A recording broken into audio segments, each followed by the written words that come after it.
अस्सलाम वालेकुम, आप देख रहे हैं टेक्निकल पेज साहब। मेरा नाम है बाबुल याशमी। बिटकॉइन 16,800 पे ट्रेड हो रहा है। बहुत सारे लोग ये सोचते हैं कि क्या बिटकॉइन को यहाँ पे ख़रीद लेना चाहिए, जहाँ से बुलिश हो जाएगा। और फिर दूसरी सोच ये भी आ रही होती है कि कहीं बिटकॉइन 12,000 पे ना चला जाए और वो मौका हम जो है वो मिस ना कर दें। तो कहाँ पे ख़रीदना चाहिए, इस वीडियो में मैं आपको ये समझाने की कोशिश करूँगा कि यहाँ पे बिटकॉइन जो है वो स्टक होने के बाद ऊपर जाएगा या नीचे गिरेगा, फिर ऊपर जाएगा, क्या सीन होगा, एक तो वो समझाऊंगा। दूसरे नंबर पे लोग ये पूछ रहे हैं कि डॉज या सोलाना या इस तरह के जो कॉइन्स हैं, क्या इनके ऊपर जाने के चांसेस हैं। अब डॉज क्योंकि एलॉन मस्क की एक सपोर्ट की वजह से हमेशा ऊपर जा रहा था पहले भी, और एक जब हाइप क्रिएट होती है तो डॉज ऊपर जाता है, फिर वो बाद में नीचे गिर जाता है। तो लोग कंफ्यूज हो जाते हैं कि दोबारा से कोई हाइप क्रिएट होगी, क्या ये फिर से ऊपर जाएगा, या फिर सोलाना क्योंकि बहुत ज़्यादा नीचे गिर चुका है। सोलाना $50-60 का कॉइन है। लोगों के जहन में ये एक कॉन्सेप्ट बन चुका है कि सोलाना $40-50-60 का कॉइन है। तो अभी ये $10-11 $15 के ऊपर हमें मिल जाए, तो क्या हमें अभी बाई करना चाहिए या फिर हमें वेट करना चाहिए? सोलाना मज़ीद नीचे गिरेगा या फिर कभी ऊपर जाएगा या नहीं जाएगा? जैसे हम लूना को देख चुके हैं कि लूना जो है वो हमें दोबारा ऊपर जाता हुआ नज़र ही नहीं आया, और लूना की सप्लाई इतनी ज़्यादा बढ़ गई कि हम देख रहे हैं कि लूना जो है उसके अंदर अभी कोई जो है वो मतलब कि वैल्यू ही नहीं बची उसकी। तो क्या हमें सोलाना को ख़रीदना चाहिए या नहीं, और बिटकॉइन को कहाँ पे ख़रीदना चाहिए, एथेरियम को कहाँ पे ख़रीदना चाहिए? मैं इस वीडियो में आपको थोड़ी सी स्ट्रेटजी समझाने की कोशिश करूंगा। उम्मीद है कि ये वीडियो आपको बहुत अच्छी लगेगी। इस तरह की वीडियोस देखने के लिए चैनल को आप सब्सक्राइब कर सकते हैं, वीडियो को लाइक कर सकते हैं, अपने दोस्तों भाइयों बहनों के साथ आप शेयर भी कर सकते हैं। क्रिप्टो मार्केट को पाकिस्तान में जितना हो सके फैलाने की कोशिश किया करें, क्योंकि बहुत सारे लोग ना समझ होने की वजह से क्रिप्टो के अंदर, स्कैम के अंदर फंस जाते हैं क्रिप्टो के नाम से।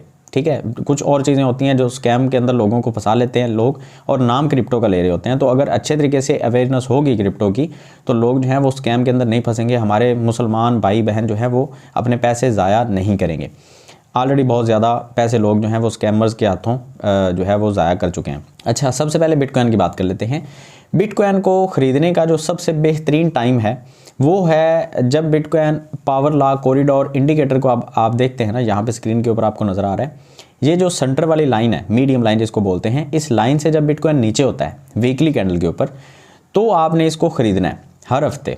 ठीक हो गया, हर नई कैंडल के बनने पे मंडे को आपने बिटकॉइन के अंदर इन्वेस्टमेंट करनी होती है।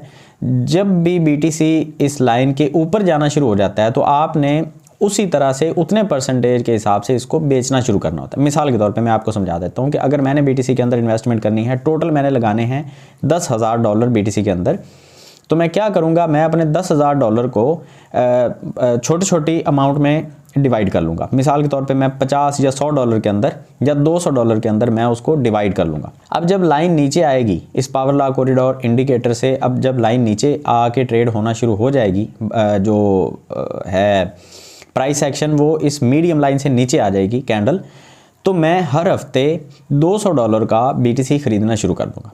अब ये जितनी देर भी नीचे चलता रहेगा तो मैं अपने $10,000 इसके अंदर इन्वेस्टमेंट करता रहूँगा। मतलब $10,000 तक अगर मैंने करनी है या $1,00,000 तक भी करनी है ना, तो मैं इसके नीचे जब होगी ना लाइन के, मैं इन्वेस्ट करता जाऊँगा $200 $500 जितना मैं हर हफ्ते के हिसाब से कर सकता हूँ। आपने सारी की सारी इन्वेस्टमेंट एक कैंडल के ऊपर नहीं करनी, हर हफ्ते आपने थोड़ी थोड़ी इन्वेस्टमेंट करनी होती है। इस तरह से क्या होता है, इसको बोलते हैं DCA। अब DCA में क्या होता है कि आपको एक एवरेज मिल जाती है। मिसाल के तौर पे BTC जो है वो 16,000 के ऊपर ट्रेड हो रहा है तो आपको 16,000 का रेट मिल जाएगा। अगर BTC 17,000 के ऊपर चला जाता है आपको 17,000 का रेट भी मिल जाएगा। अगर इसी दौरान बिटकॉइन जो है वो एक हफ्ते में मतलब किसी एक हफ्ते 10,000 की रेंज में चला जाता है तो आपको 10,000 का रेट भी मिल जाएगा। तो इसको हम DCA बोलते हैं, डॉलर कॉस्ट एवरेजिंग। अब ये जो डॉलर कॉस्ट एवरेजिंग है, ये बड़े बड़े जितने भी इन्वेस्टर हैं वो सारे यही करते हैं। वो ऐसा नहीं करते कि एक प्राइस का वेट करने के लिए बैठ जाएं और 16,000 के ऊपर बाई करें या फिर 10,000 के ऊपर या 12,000 के ऊपर, वो ऐसा नहीं करते। वो डॉलर कॉस्ट एवरेजिंग करते हैं, DCA करते हैं। और DCA एक बहुत ज़बरदस्त स्ट्रेटजी है। हर किस्म की प्राइस आपको मिल जाती है, थोड़ी बहुत ज़्यादा सारी प्राइसेस आपको मिल जाती हैं। जब इस मीडियम लाइन से बिटकॉइन ऊपर जाता है तो आपने एकदम से वहाँ पे एग्जिट नहीं करना होता। जब तक आपको कोई इमरजेंसी नहीं है या आप सारा क्रिप्टो से आउट नहीं होना चाहते, तो आप वहाँ पे सारी की सारी जो अपनी इन्वेस्टमेंट है वो एकदम से नहीं निकालेंगे। मिसाल के तौर पे आपने हर हफ्ते $200 की बाइंग की थी BTC के अंदर, और ये पावर लॉ कॉरिडोर जो इंडिकेटर है ये सिर्फ BTC पे काम करता है। इसको आप किसी और कॉइन के ऊपर ना लगाइएगा, सिर्फ BTC के लिए। इसका नाम ही है बिटकॉइन पावर लॉ कॉरिडोर। अच्छा, अब इसमें ये होता है कि क्योंकि आपको हर तरह की प्राइस मिली होती है तो आप किसी एक प्राइस रेंज का वेट नहीं कर रहे होते और कोई भी मौका आप मिस नहीं करते। अब कुछ लोग ये कहते हैं कि यार मिसाल के तौर पे हम मंडे को बाई करते हैं और जो है सैटरडे संडे को अगर रेट जो है वो बिटकॉइन का बहुत नीचे होता है तो क्या हम वहाँ पे बाई करें? नहीं, आपने जो एक दिन सेलेक्ट किया हुआ है आप उसी दिन बाई करें। और मोस्टली मार्केट जो है वो वॉलेटाइल होती है मंडे को, क्योंकि मंडे को बाकी स्टॉक एक्सचेंज हैं वो मार्केट ओपन होती हैं, डॉलर का जो इंडेक्स है वो ओपन हो जाता है, तो उसकी वजह से लोग जो है वो फैसला लेते हैं। हाँ, वहाँ पे ये ज़रूर है कि हो सकता है आपको जो है जुमा हफ्ता जो है इन दिनों में आपको प्राइस काफ़ी नीचे देखने को मिल रही थी और आपने वहाँ पे बाई नहीं किया। मंडे को आपको प्राइस जो है वो थोड़ी सी ऊपर देखने को मिली, तो ये थोड़ा बहुत जो है ये आप बर्दाश्त करें। ये भी हो सकता है कि जुमे को आपको प्राइस जो है वो काफ़ी ऊपर देखने को मिल रही थी और मंडे को अचानक से वो नीचे गिर गई, ये भी तो हो सकता है ना। तो आपने ये जहन में रखना है कि आपने जो एक दिन सेलेक्ट करना है आपने उसी दिन उसी टाइम पे आपने $200 की या $100 की, जितनी आप $10 भी लगाना चाहें तो वो आपकी मर्ज़ी है। जितना आप अपनी जेब के हिसाब से आप इन्वेस्ट करना चाहें उतना आपने इन्वेस्ट करना है, उससे ज़्यादा नहीं करना। आपने फोमो में नहीं आना। समझ आ गई मेरी बात? अब आ जाते हैं सोलाना की साइड। सोलाना के अंदर इन्वेस्टमेंट करना निहायत रिस्की है। हाँ, अगर आपको लगता है, आपको, मैं नहीं कह रहा, अगर आपको ये लगता है कि सोलाना जो है वो ऊपर चला जाएगा, कोई दिन ऐसा आएगा कि सोलाना हमें दोबारा से हमें $50-60 या $100 के ऊपर देखने को मिलेगा और मार्केट से ये सारा पैनिक जो है वो ख़त्म होगा, तो सोलाना के अंदर भी लोग इन्वेस्टमेंट करेंगे, जो कि मैं आपको थोड़ा सा एक्सप्लेन करूँगा कि मेरा क्या ओपिनियन है, वो भी मैं आपको बताऊँगा। तो अगर आपको ये लगता है तो आप वो पैसे जो आप ज़ाया करने के लिए बिल्कुल तैयार हैं, रेडी हैं कि ये पैसे ज़ाया हो जाएँ तो कोई मसला नहीं है, वो पैसे आपने अपनी तरफ से दरिया में फेंकने हैं। ठीक हो गया?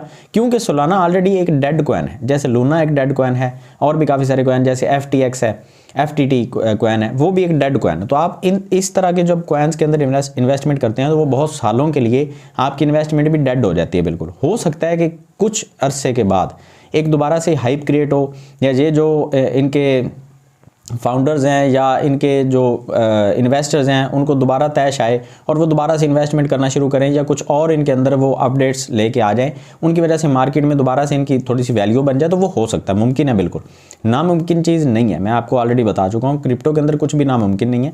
लेकिन आप इन प्रोजेक्ट्स के अंदर सिर्फ वही अपने पैसे इन्वेस्ट किया करें जो आप अपनी तरफ से दरिया में फेंकने के लिए तैयार हैं। अब मिसाल देता हूँ आपको, कोई अपने पैसे दरिया में क्यों फेंकेगा, मैं एक मिसाल देता हूँ।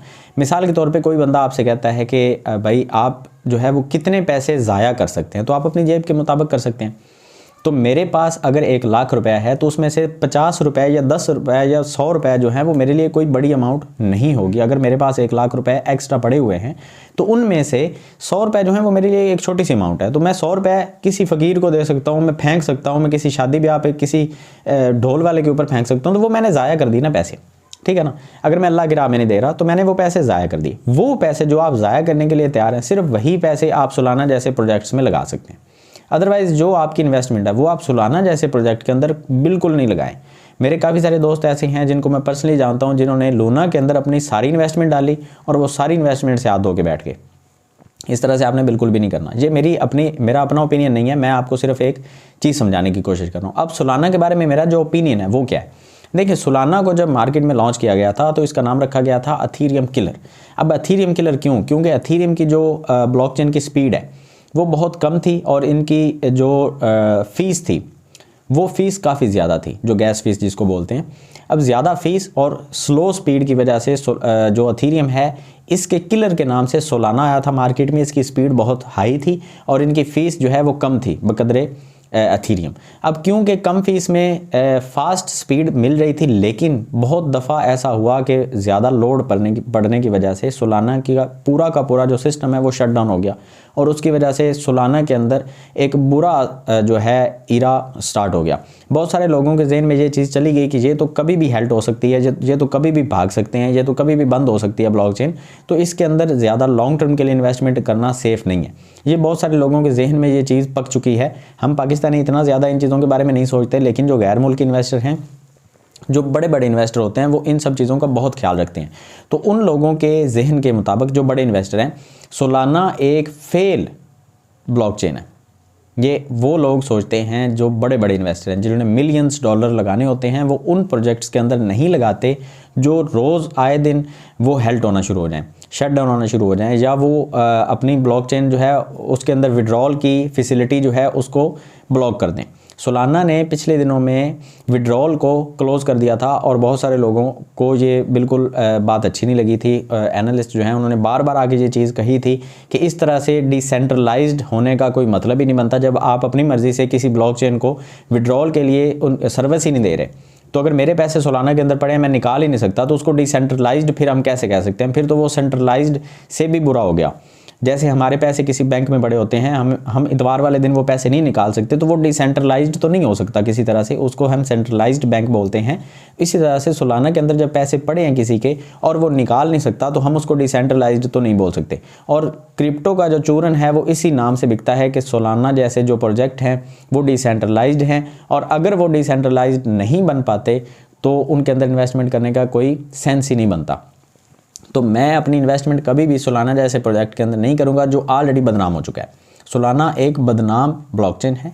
अगर आप चाहते हैं कि इसके अंदर इन्वेस्टमेंट करके आप काफ़ी प्रॉफिट जो है वो अर्न करना चाहते हैं, तो आप वो पैसे लगाएं जो पैसे आप बिल्कुल किसी डोल वाले के ऊपर फेंक सकते हो, आप किसी दरिया में, नहर में किसी के नाम पे आप फेंक सकते हो, वो पैसे आप सोलाना के अंदर लगा दें ताकि आपके पैसे वापस आने की आपको उम्मीद नहीं है, और जब आ जाएंगे काफ़ी सारे पैसे तो फिर आपको काफ़ी ज़्यादा खुशी भी होगी। डॉज का भी बिल्कुल यही सिलसिला। डॉज के अंदर भी मैं, क्योंकि ये एक मीम कॉइन है, मीम कॉइन के अंदर इन्वेस्टमेंट करना कभी भी ठीक नहीं है। मैं आपको शिबा, डॉज या इस तरह के जितने भी कॉइन्स हैं जिनको मीम कॉइन्स बोलते हैं, जिनका कोई यूज़ केस नहीं होता, डॉज का कोई यूज़ केस नहीं है। आप देख लें, डॉज को सिर्फ और सिर्फ एक हाइप बनाया गया है इलॉन मस्क की वजह से, और उसका कोई यूज़ केस अभी भी एज सच नहीं है। कुछ रेस्टोरेंट छोटे मोटे जो हैं उसको अगर एक्सेप्ट कर भी रहे हैं तो उसका क्या यूज़ केस है? कितने लोग हैं जो उन रेस्टोरेंट के ऊपर जाकर डॉज के ज़रिए पे करेंगे? नथिंग। तो आप जो है इस तरह के कॉइन से थोड़ा सा बच के रहा करें। मेच्योरिटी इसी में है कि आप बिटकॉइन, अथीरियम या इस तरह के जो कॉइन्स हैं जो बड़े बड़े जो मार्केट में काम कर रहे हैं, जिनका रियल में यूज़ केस है, आप उन कॉइन्स के अंदर इन्वेस्टमेंट करें। NFT के बारे में भी बहुत सारे लोग जो हैं वो पूछते हैं, तो NFT के बारे में मेरी कोई एक्सपर्टीज़ नहीं है। मैंने आज तक NFT में इन्वेस्ट नहीं किया, क्योंकि ये वो कॉइन्स हैं जिनको आप रख के बैठ जाते हैं और शायद आप कभी बेच ही नहीं पाते। और पाकिस्तान में इनका सिर्फ इनकी वजह से लोग वीडियो बना बना के अर्न तो ज़रूर कर रहे हैं, लेकिन इनके अंदर इन्वेस्टमेंट ज़्यादा नहीं करते। मैं आपको क्लियर और सच्ची बात बता रहा हूँ। तो NFT के हवाले से मुझसे अगर आप पूछते हैं तो मेरी कोई इन्वेस्टमेंट नहीं है। मैं बिल्कुल NFT के अंदर $1 भी इन्वेस्ट नहीं करूँगा, फ्यूचर के अंदर भी।